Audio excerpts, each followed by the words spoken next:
Mirëmbrëma dhe mirë se keni ardhur në Shqip në Dritare Televizion. Është një dritare për të gjitha lajmet e mira të shqiptarëve kudo që janë. Është një dritare ku ne ndajmë sukseset tona, si kundër ndajmë edhe dështimet tona, si kundër ndajmë edhe meratjet tona, sepse në fund të fundit lajmi i mirë është të ndash. Sot është Antonio Gjonaj, shumë kënaqësi, mirë se erdhe në Shqip, zoti Gjonaj. Kënaqësia ime, shumë faleminderit për festën, edhe është një nder të jem sot këtu me ju në këtë emision fantastik. Faleminderit shumë që gjetët kohën, e kam të qartë, 21 nëntori është premiera e një filmi fantastik, i cili bashkon shqiptarët me Italinë, me Shtetet e Bashkuara të Amerikës, por premiera është në New York, apo jo? Premiera është nesër në New York, po në të njëjtën kohë, pra në kohë le të themi në të njëjtën ditë do jetë edhe në Itali në Torino. Antonio, do të thënë emri është Antonio. Është bërë ngjizja dhe është bërë jo Antonio, po Antonio. Po si ta shqiptonin në Itali? Antonjo ose Tonjo. Doja të thosha i dashur Antonio, çfarë lajmi mirë që ja unë tani jam ulur përballë teje, i veshur kaq bukur, mbas ke një vepër tënde, dhe cila do ketë një premierë ndërkombëtare, edhe ja ku janë shqiptarët.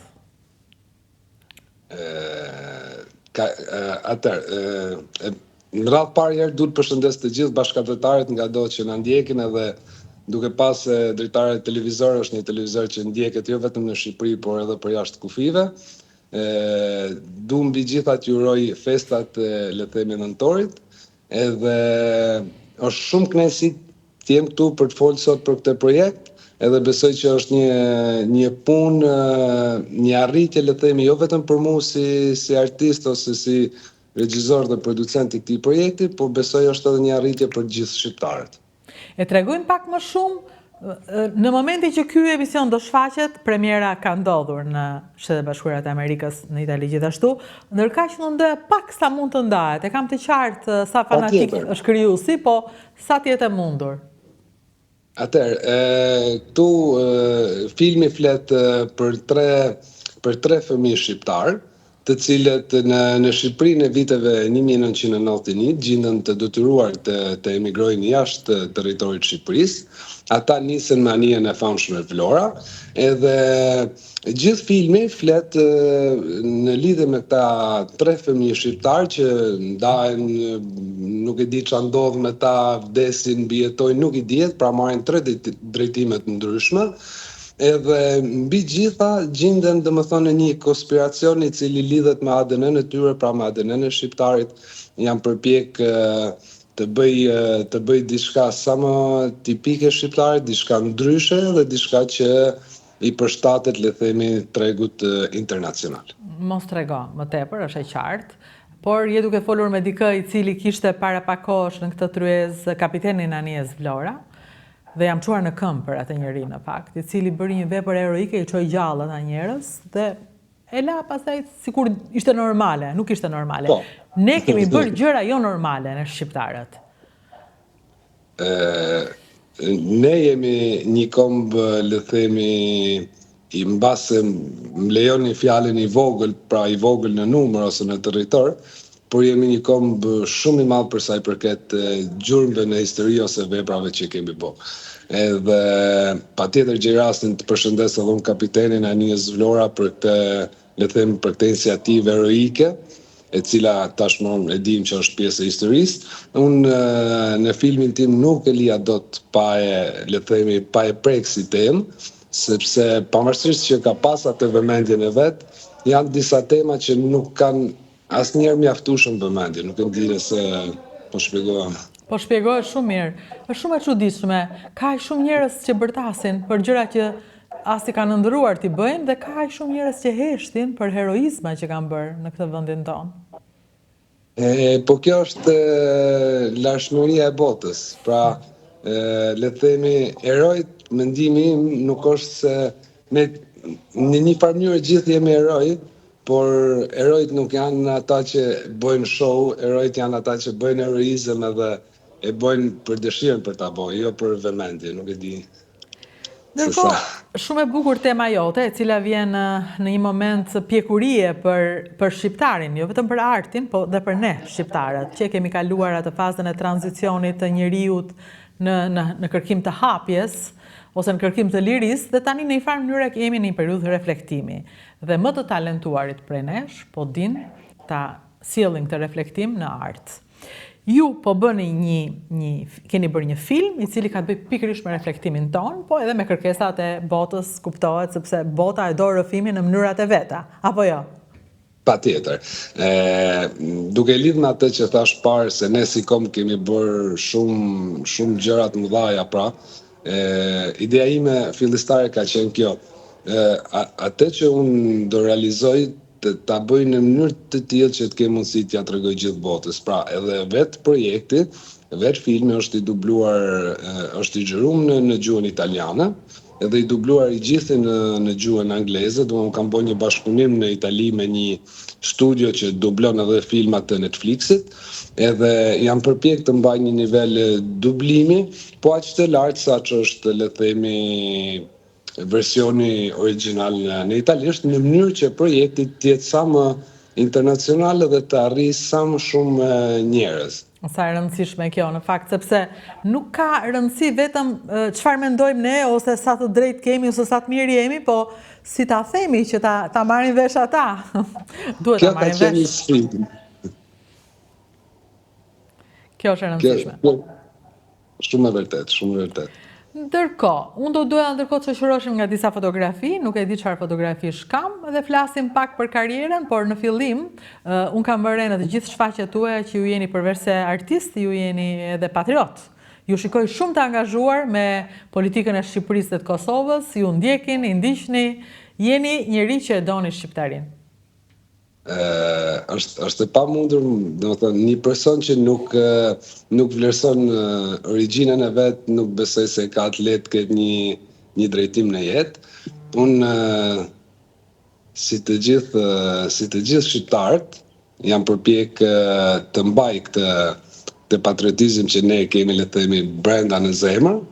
Jo gjithmonë është e thjeshtë ose e kollajt, por brenda atyre mundësive jam përpjek gjithmonë, le të themi, ta shfaq, që nuk e di nëse. Në këtë foto, ne i shfaqim gjitha foto, sepse kam përshtypjen duke qenë se nuk jemi live, nuk i shikon foto tona, apo jo? S'ka gjë. Po, nuk ish. Okej, s'ka gjë, i shfaqim atëre disa prej këtyre, janë filmat. Filmat, ky është 47-a. Po, #47 është projekti im i parë, pra në rolin e regjisorit edhe producentit. Unë kam vazhdu, domethënë kam menduar që gjëja më e mirë është të bëj një metrazh të shkurtër. #47 është një metrazh i shkurtër prej 15 minutave, i cili është prezantuar në festivalin e Cannes në 24, në vitin 2024. Për mua ka qenë një eksperiencë e parë, edhe ka qenë, le të themi, një master, të cilin unë ja kam bërë vetës me punën time, për të, le të themi, për të testuar edhe veten, për të testuar edhe terrenin, edhe para se unë të bëj një projekt i cili do ishte, le të themi, në publikun e gjerë, unë mendova të bëj një metrazh të shkurt, pra një short movie, në mënyrë që të testoj të gjithë faktorët që ka filmi. Pastaj normalisht kjo është një punë e cila çdo ditë ka një diçka të re, gjithmonë do mësosh një gjë që nuk e ke ditë, por jam përpjek të bëj një përgatitje sa më të mirë para se të bëj diçka për të gjithë, le të themi, për publikun e gjerë. Po, jo, këtu jemi pastaj me miq, po e para që shikoj është Margarita Xhepa. Jemi në një tavolinë miqsh.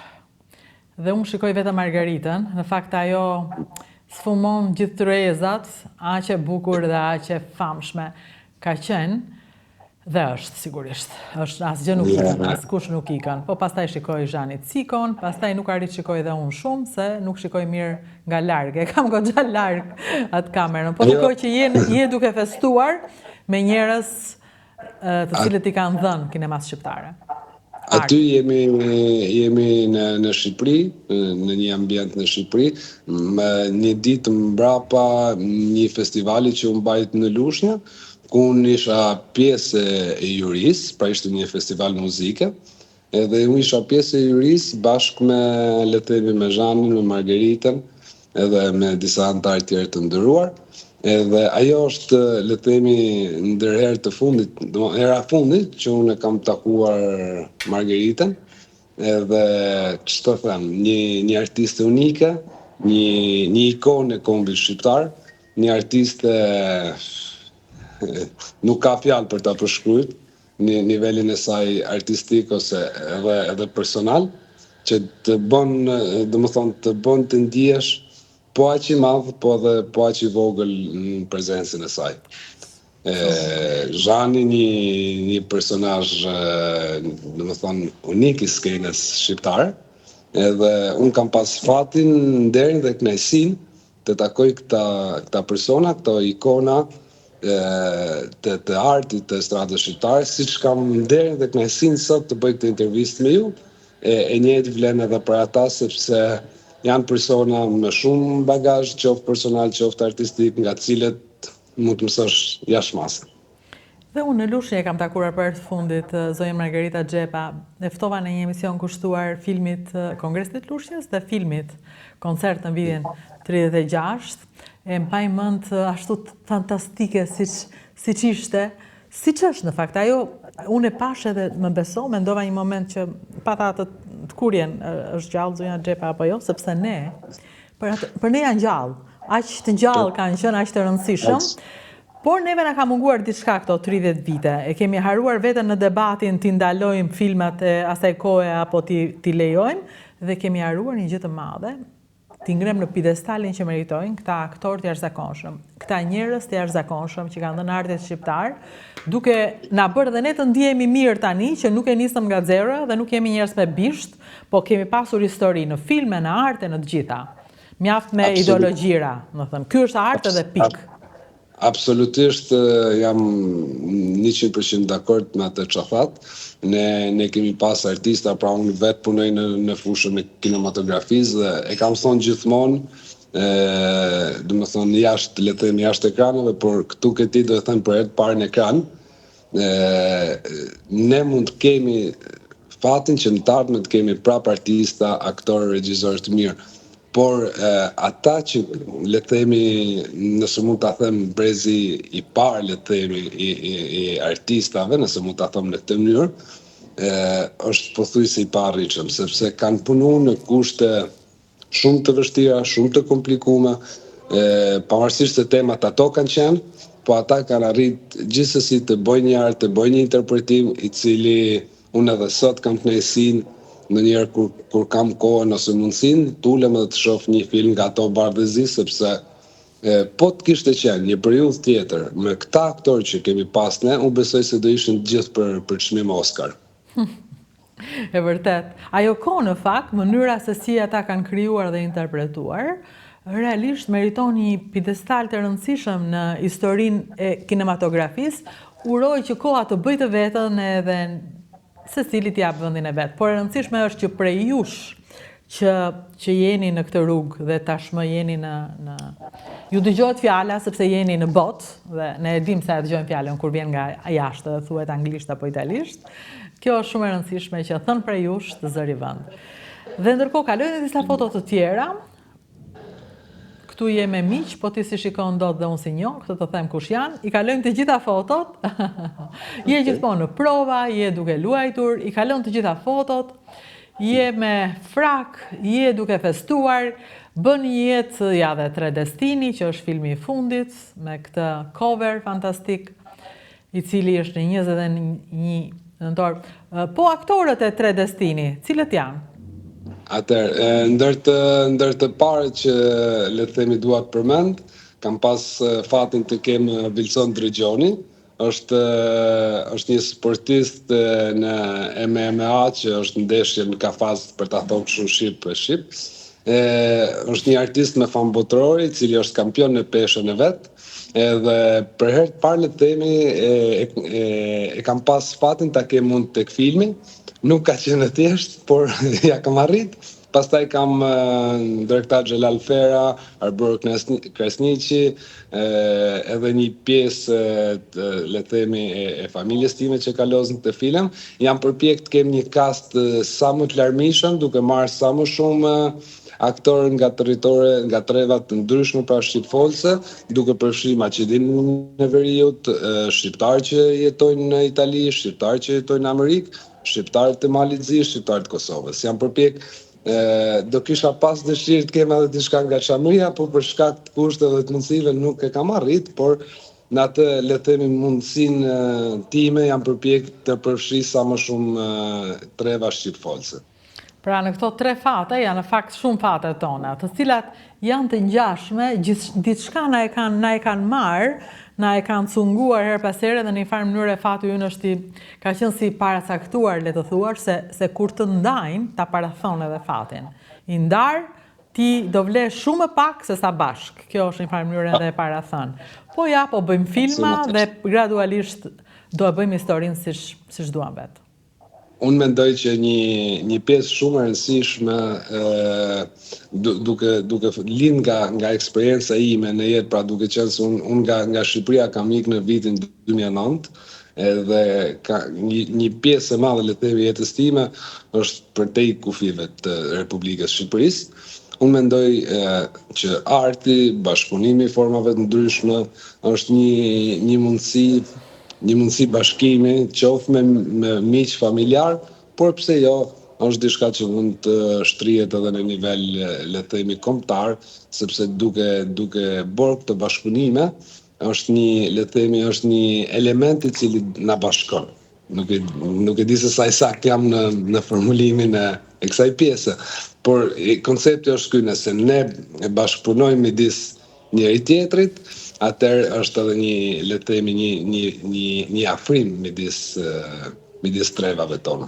E drejtë, pra nuk ka nevojë patjetër të bashkohemi, të ngjizemi, të ngjitemi, të rikthehemi në kufit natyral. Mjafton të bashkëpunojmë edhe s'ke ç'na bëm pastaj. Mjafton të jemi bashkë. Mjafton të jemi bashkë. Siç në këtë film ke bërë shumë veta bashkë. Në 2009 ikur nga Shqipëria, domethënë, jo më parë, kisha idenë, po domethënë shkolluar në Shqipëri, mbaruar gjithçka në Shqipëri dhe pastaj? Pjesërisht në Shqipëri, pjesën tjetër studimeve kam ndjek në Itali, pjesën le të themi e fundit studimeve, specializimin për kinematografi, për aktrim. Po jam shumë i lumtur që kam ikë në një moshë, le të themi, e cila më ka dhënë mundësinë që të marr me vete atë bagazhin shqiptar, po të njëjtën kohë ka qenë një moshë e cila më ka dhënë mundësinë të, le të themi, të nxjerr më të mirën nga personaliteti shqiptar që nga marr me vete. Pra ikur në një kohë që e kuptonit çfarë po merri me vete. Ndërkohë, në Itali vazhduar në këtë gjë që donin. Pra nuk është që dorë, nuk është se patët fatin më saktë të mos ishte dorë, se ndonjëherë është në dorën tonë. Në fillim nuk ka qenë ashtu, pra në fillim të fare normalisht, sepse ti kur ndryshon ambient, patjetër duhet sistemosh disa gjëra le të themi personale, pjesën e dokumentacionit e kështu me radhë, por absolutisht jo, ëndra ka qenë gjithmonë e ndezme, ka qenë si ajo drita se i prishtari ndezur që nuk u fik asnjëherë. Pastaj le të themi mu dhan një variant dhe nga ajo unë ndez akoma më tepër këtë flakun dhe pasionin e filmit dhe e çova përpara.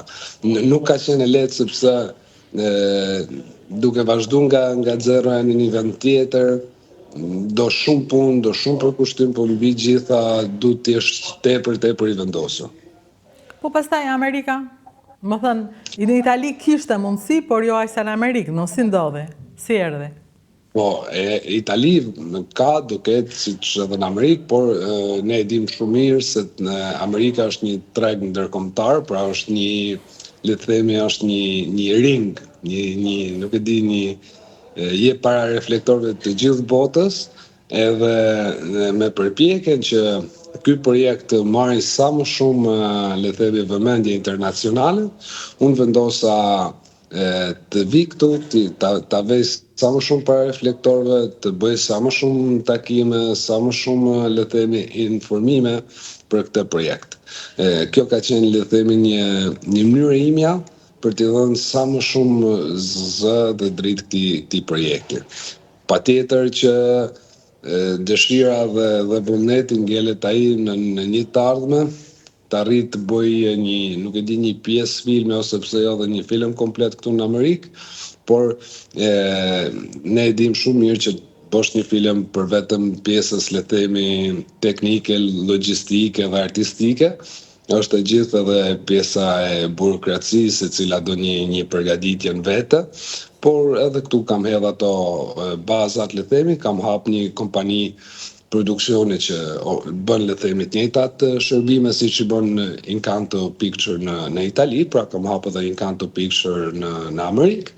Edhe në momentin kur e gjithë, le të themi, korniza ligjore ta premtoj këtë gjë, patjetër se e shoh veten duke bën një produksion këtu. Kush ja u hapi dyert në Amerikë?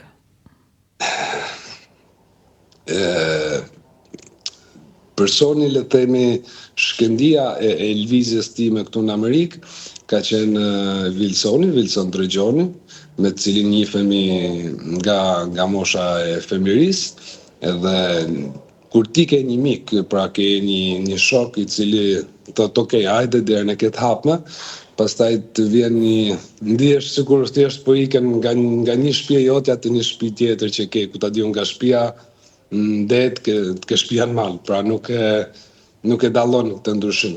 Edhe ajo ka qenë, le të themi, motivi, sepse pavarësisht dëshirës edhe ku ta diun punës që unë kam dashur të bëj këtu, nëse nuk keni përkrahje, bëhet shumë e komplikuar, edhe fal Wilsonit, unë pastaj vendosa, thash, ok, do vi, do shoh, do përpiqem të bëj kontakte, të bëj njohje, të bëj takime, edhe kështu ka lind, le të themi. Pra dikush duhet një çelës gjithmonë, domethënë na duhet absolutisht, sepse ne jemi krijuar në këtë mënyrë që si njerëz që të jemi në kontakt me njerëz të tjerë. Pra nëse nuk ke një aq më tepër këtu, sepse e shoh që është një terren ku me sa pak eksperiencë kam unë këtu, vetmia është armiki numër 1 që ka, le të themi, Amerika, pra pa shoqëri këtu je. Edhe gjej rastin pastaj përshëndes edhe gjithë miqtë e Wilsonit, gjithë ata që unë kam njohur këtu, më kanë dhënë një respekt, një mikpritje maksimale, edhe gjithë shqiptarëve, pa përjashtim që unë kam pas rastin t'i takoj, qoftë pjesë të stradës, por edhe në fusha të tjera si Supermani edhe kështu me radhë. Ka qenë një eksperiencë fantastike. Pra Amerika është Amerika për ty, është ajo që ne shohim në filma. Nuk ka treguar anën e problemeve vetëmise, frikrave, anktheve, e pamundësisë. Domthonë Amerika ka treguar faqen e mirë për ty. Le të themi, për fat nuk e kam provuar atë pjesë, por duhet edhe shumë punë në vetëm, duhet të punosh shumë me gjendjen psikologjike, sepse pastaj në fund ditës, le të themi, ti bon çdo ditë bon atë reflektimin tënd, bon ato llogaritë tua. Por për fatin e mirë, me mua ka qenë bujare, edhe shpresoj të vazhdoj ky ritëm, shpresoj domethënë të arrit të mbaj këtë nivel, por si fillim ka qenë një fillim i mbar, dhe siç thot populli, fillimi i mbar gjysma e punës. Tani nuk ka më kthim pas në Itali? Po, shiko, nuk do e quja kthim pas, por do jetë unë mendoj që do jetë një periudhë ku do lëvizet midis Italisë dhe Amerikës, edhe patjetër shpresoj dhe dëshiroj që në këto lëvizje të përfshi edhe Shqipërinë, sepse u bë goxha kohë pa ardhur, edhe më ka marrë malli të vi të porosis një kafe shqip. Një kafe shqip e bukur. Për çfarë të merr shumë malli në Shqipëri? për çfarë të merrem shumë mallë në Shqipëri? Për këtë merrem shumë mallë në Shqipëri. Tani, le të themi pak për gjitha, por ajo ndjenja sidomos ditën e parë dhe dytë kur vjen në Shqipëri, kur ti zgjohesh në mëngjes edhe ngjon gjithë duke folë shqip. Ajo është unike, sepse ti e shef veten se nuk je më i huj, e shef veten në vendin tatë dhe nuk e di, të mbush zemrën. Pra, ti je aty dhe thu, ok, unë i përkas këtij vendi, unë këtu nuk jam i huj. Pra, duke jetu edhe duke kalu vite dhe kohë në vende tjera, ku gjithmonë sado që ka më pak më shumë paragjykime, pak rëndësi ka, ti vazhdo ti jesh i huj, pavarësisht punës dhe profesionit që bën. Po kur kthehesh në Shqipëri, pastaj je në vendin tatë, dhe unë besoj që këtë ndjenjë e kanë provu të gjithë bashkëpunëtarët, të cilët ku ta di unë kanë kalu më shumë se 2 ose 3 vjet jashtë kufive. Kjo është fantastike, kur i ngjon nganjëherë edhe se kur të çajnë, po të çajnë shift, okay. Vetëm shqip. Vetëm shqip. Këtë kam kuptuar kur u juvoje për këtë emisioni dhe po flas për hershëm 2002-shin e kam nisur këtë emision. Dhe nuk më pëlqente asgjë dhe thosha dua një fjalë shqip, dua një emër shqip. Po ja shqip më thanë edhe mblidhe mendjen dhe është një nga gjërat më të bukura ta quaj shqip këtë emision dhe mendoj që është përpjekur ta bëj atë që arsyen pse është krijuar, të mbledh shqiptarin nga do janë edhe tregojnë histori njerëzore shqiptare. Absolutisht, edhe unë ju komplimentoj për e kam ndjek vazhdimisht punën që ju keni bërë. Edhe përsëris është kënaqësi të jem këtu dhe të bashkëbisedoj me ju. Është një emision fantastik, keni mbajt një nivel gjithmonë të lartë në ngritje, pra gjithmonë në ngritje, edhe një punë e cila nuk është të kollaj të bëhet, sepse në sfidat, në korat, pra nuk është të kollaj të mbash gjithmonë një nivel të lartë dhe që shkon gjithmonë në ngritje. Unë ju komplimentoj jashtëzakonisht shumë për këtë pjesë. Të falenderoj shumë sepse the pikërisht atë që unë jam përpjekur të bëj, të mbaj nivelin e fillimit, pavarësisht se kora ndryshojnë, se ndryshon koha kur ti nuk shkruan më me serialaps, me makinë shkrimi, po kalon në televizion, pastaj televizioni befas mbyllet dhe ti kalon në YouTube, po ti duhet të jesh gjithmonë ajo që ke vendosur të jesh në fillim, edhe koha s'të premton, s'të ndihmon, asgjë s'është me ty, po ti je me atë qëllim. Kështu që faleminderit që kape thelbin.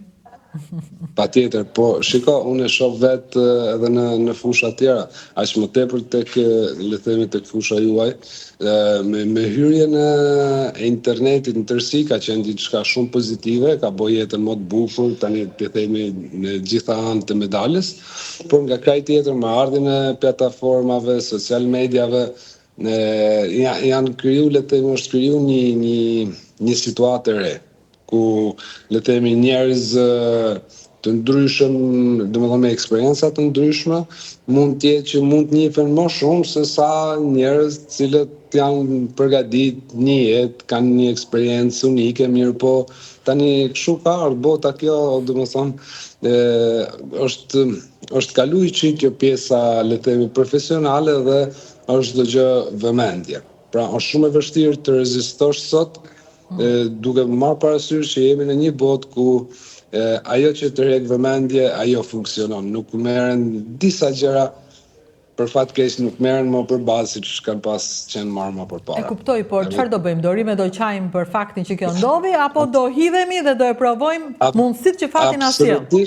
Absolutisht jo. Përkundrazi, kjo është diçka pozitive, është diçka që do çojë jo vetëm gazetarinë ose emisionet, por edhe fusha tjera të artit, muzikën, filmin, pikturën, pastaj ajo që ndron tek ne, se si ne do ta menaxhojmë këtë vegël që kemi në dispozicion, edhe unë në rastin tu ju komplimentoj sepse e përsëris, nuk është dallu, le të themi, nëse mund ta quajmë revolucion në thojza, revolucioni tek puna juaj. Pra gjithmonë në aspektin pozitiv nuk ka pas një, le të themi, një ndryshim negativ. Kjo është edhe merite juaja sepse realisht nuk është e lehtë. Jam shumë shumë. Ndërka gjëja që mua më pëlqen është që kohë më parë, kur ky shqip jepej në Top Channel, mua neve na duhej të bënim lidhje satelitore për të bërë biseda të tilla. Parafitro të paguaj një lidhje satelitore mbi 2500 euro, më është fiksuar kjo shifra se kur unë kërkoja në një lidhje më thoshin një mirë është 2500 euro. Ndërsa tani në celular ne flasim, ti ke një premier nesër, e ke në New York, kjo është një gjë e mrekullueshme, ne sfidojmë edhe sfilojmë. Ne jemi kudo, ne në mënyrën tonë, ne shqiptarët ja dolëm. Dhe unë jam shumë e lumtur që jam një për atyre që mbledh rrëfimet e njerëzve që janë shpërndar kudo. Pastaj ja dolëm se ja dolëm, është një frazë që nuk e di asnjëherë ku ja ke dalë, po të paktën ne jemi kudo dhe ja tashmë po flasim, gjë që më jep shumë kënaqësi. Sot jemi një ditë përpara premierës. Unë dhe premierën mund ta shoh, mjafton që dikush të ma bëri online, e shikoj përpos që ja ku është Amerika, udhtojmë. Dhe kjo është një mrekulli për shqiptarët, në një farë mënyrë ndodhi ajo që donim, na meritonin. Është një emocion realisht i veçantë, sidomos për mua që është hera parë që po bëj diçka të tillë, pra një premierë në 2 kontinente, si në Amerikë, si në Itali. Edhe unë ftoj të gjithë shqiptarët që do na shikojnë gjatë emisionit të shkojnë të shohin filmin në Itali në Uçi Kinema, pra në të gjitha sallat e kinemas Uçi dhe në kinema Diana në Savona, që të shohin filmin, shikojnë kineman që kanë më afër, të shkojnë sepse do gjejnë një pjesë të vetes tyre aty, do gjejnë një pjesë të kombit tyre aty dhe mos ta lejmë një projekt të tillë që të ngeli në hije, sepse në bazë të informacioneve dhe le të themi të dhënave që unë kam, që më kanë ardhur nga stafi im, jam regjizori dhe producenti i parë shqiptar që po bëj një projekt nga A-ja KZ-ja, i cili po del në kinemat europiane. Edhe unë mendoj që është një moment historik për ne si shqiptar, për kinematografin shqiptare, dhe është një moment i cili nuk duhet të lënë në harres. Pra, ne po ndryshojmë rregullat e lojës, ju kujtoj që ka regjizor edhe italian, po edhe të komsive, le të themi të ndryshme, të cilët prodhojnë filma nga 20-25 vite, edhe nuk kanë arrit akoma të futen në këtë sistem kinemaje.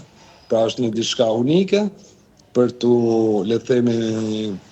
të vlerësuar në mënyrat e veta nga gjithë secili. Atëherë të dashur shqiptarë në Itali që na ndiqni, këto janë kinemat ku duhet shkoni për të parë filmin.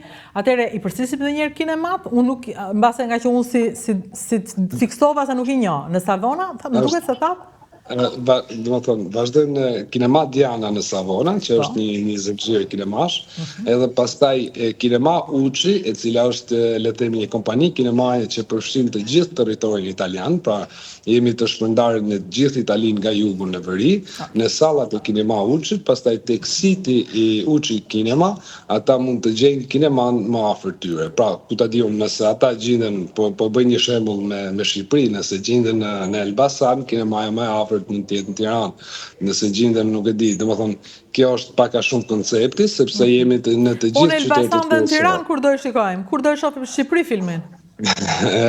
Po punojmë me ritme, le të themi, maksimale për të marrë gjitha certifikatat e nevojshme nga Ministria e Kulturës Shqiptare, sepse janë disa stepe që duhet kaluar, do bëhet titrimi, sepse në Shqip do e shohim me titra, në gjuhën angleze ose italiane, po me titra poshtë, edhe shpresojmë që t'jemi gati për nga shkurti i vitit tashëm, sepse në këtë moment unë kam le të themi, një ngarkesë të cilën nuk do doja pastaj të shtoja akoma më tepër, është goxha e vështirë të ndjekësh pastaj tre vendet ndryshme në të njëjtën kohë. Pra, në fillim kemi Shtetet Bashkuara të Amerikës dhe Italinë, 2 vitrinat, pastaj kemi shtëpinë, Shqipërinë. Mirë se dini. Ju vaftë mbar në premier, mbarësi me këtë film, edhe kënaqësi që folëm dhe që do flasim përsëri me siguri. Faleminderit për ftesën, do përfitoj nga rasti t'i ftoj edhe gjithë shqiptarët, pra në kinema Uçi në të gjithë Italinë, kinema Diana në Savona, edhe gjej rastin përshëndes gjithë bashkëdhetarët e Shqipërisë, Amerikës, Italisë, edhe një uroj edhe një herë gëzuar festat. Mirënjohje pafund për ju që na ftuat në këtë emision fantastik dhe shpresoj të shihemi përsëri në le të themi në raste të tjera mbas premierës ku ta diun. Kënaqësi, patjetër. Kënaqësi. Isha me zotin Gjonaj, ishte kënaqësi që folëm për këtë film, një film shqiptar, një film për shqiptarët. Dje ishte një lajm në Instagram që një shqiptar tjetër, një shqiptar i Kosovës, Emini, kishte marrë yll Michelin në Milano, në restorantin e tij në Milano. Sa shumë njerëz që ftoi, kanë befas një lajm. Kanë një lajm kur i ftojmë dhe pastaj mbas emisionit kanë një tjetër lajm dhe unë dua t'i ftoj përsëri. Çfarë kënaqësie e madhe që ndjej, që jam pjesë e rrëfimeve tuaja, që ju mund të tregoni këtu histori të jashtëzakonshme jete. Jo vetëm jeta nga ato që bëjnë filma, po jetë edhe nga ato që e kurosin rroba dhe duke e kurosur të dëgjojnë ty që flet në kufje. Edhe thonë, Ludina, po sikur të flas edhe unë me ty. Po patjetër, i them. Patjetër është gjithmonë kënaqësi. Rëndësishme është që ju jeni të vërtet, ju jeni real. Ne nuk bëjmë sikur këtu, sepse nuk ka pse të bëjmë sikur. Ka aq shumë histori reale sa është e kot të bësh sikur. Andaj Shqip në Dritare Televizion është një derë e kësaj dritare të madhe dhe të mrekullueshme, dhe mund ta them fare pa modesti, është e mrekullueshme sepse është dritare e juaj, që jeni tashmë 300.000 klikime. Më falni se gjithmonë gaboj, ke mirat. Ju jeni 300 milion klikime dhe jeni 300.000 ndjekës. Për këto mira, unë gjithmonë jam modeste dhe i fshe. Në fakt duhet i bërtas, sepse është fat i madh që ju na jeni bashkuar. E lumtur, faleminderit. Vazhdo regjistrovo, nuk e ke bërë, ke Dritare Televizion dhe Rutina Xhunga. 2 kanale besnike që nuk e ulin kur asnjëherë nuk e ulin qëndrimin e duhur ndaj të mirës, pavarësisht ku jemi dhe pavarësisht si jemi. Faleminderit.